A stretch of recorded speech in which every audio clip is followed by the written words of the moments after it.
ব্যারাকপুরে গানে গানে অভিনব প্রতিবাদ পৌরপিতার।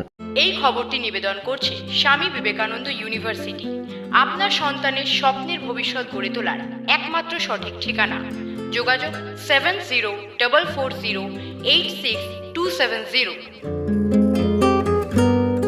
সিপিআইএমের নেতৃত্বে চলা কেরল সরকারের পাঠ্যপুস্তকে নেতাজি সুভাষচন্দ্র বসুকে নিয়ে বিকৃত তথ্য পরিবেশন করা ও উত্তরপ্রদেশের পাঠ্যপুস্তক থেকে রবীন্দ্রনাথ ঠাকুরের অংশ বাদ দেওয়ার ঘটনা সহ পশ্চিমবঙ্গের বাসিন্দাদের বাংলা ভাষায় কথা বলার জন্য অত্যাচারের ঘটনার প্রতিবাদে ব্যারাকপুর পৌরসভার 2 নম্বর ওয়ার্ডে আয়োজিত হল প্রতিবাদ মিছিল তৃণমূল কংগ্রেসের পক্ষ থেকে।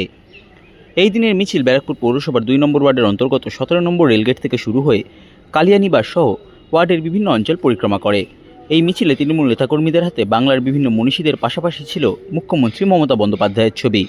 সংবাদ মাধ্যমের মুখোমুখি হয়ে ব্যারাকপুর পৌরসভার 2 নম্বর ওয়ার্ডের পৌরপিতা ডক্টর সম্রাট তপাদার জানান, না, যেভাবে বাংলার মানুষকে, যেভাবে বাংলার সংস্কৃতিকে, বাংলার কৃষ্টিকে, বাংলার মনীষীদেরকে ধ্বংস করার চক্রান্ত বিজেপি সরকার করছে, যেভাবে নেতাজির ইতিহাসকে বিকৃত করে নেতাজি ভয় পেয়ে নাকি ইংরেজদের থেকে পালিয়ে গেছেন সিপিএম কেরলেতে প্রচার করছে, যেভাবে রবীন্দ্রনাথ ঠাকুরের ইতিহাসকে ইউপির থেকে মুছে দিয়ে রামদেবের ইতিহাসকে ইমপ্লিমেন্ট করা হচ্ছে, যেভাবে বাংলা এবং বাঙালিদের ঐতিহ্যকে নষ্ট করে দেওয়ার চক্রান্ত বিজেপি সরকার, কেন্দ্রীয় বিজেপি সরকার করছে, তার প্রতিবাদে আমাদের মিছিল।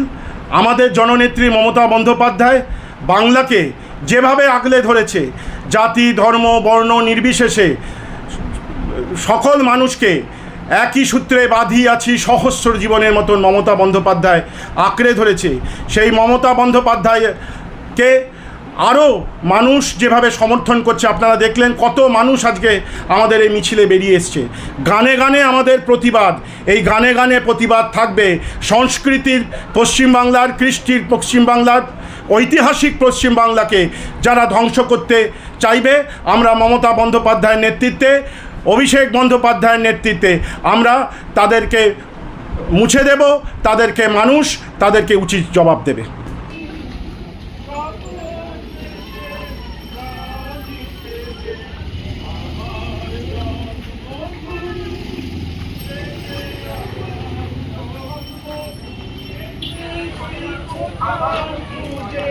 পাবে না তুমি